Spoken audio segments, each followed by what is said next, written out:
ছোটবেলায় যেদিন মা স্কুলে এই টিফিনটা দিত, সেদিন কি জানি কেন বাড়ি থেকে ভাত খেয়ে যাওয়ার পরেও একটা ক্লাস হতে না হতেই আবার খিদে পেয়ে যেত।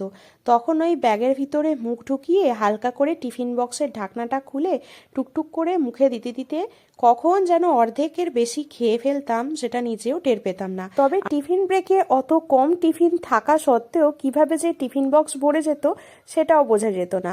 কেন বলো তো, একসঙ্গে আমরা 6-7 জন টিফিন খেতে বসতাম, আর যে যা ইচ্ছা টিফিন নিয়ে যেত, তো টিফিন বক্সে আমি নিজে কি নিয়েছি সেটাই ভুলে যেতাম, কারণ অন্যান্যদের নানান রকম টিফিনে আমার টিফিন বক্স তখন পুরোপুরি ভর্তি।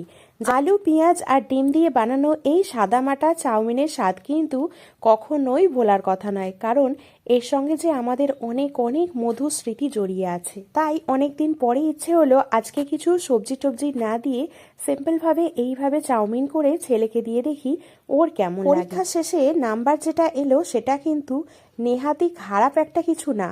এটা থেকেই মনে পড়ে যায় যে আমাদের ছোটবেলার সাথে এদের ছোটবেলা খুব একটা তফাৎ নেই, যদি না আমরা তফাৎ করে দিই। তো দেখো কতটা মজা করে খাচ্ছে।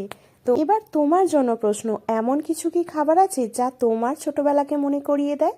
থাকলে নিশ্চয়ই জানিও।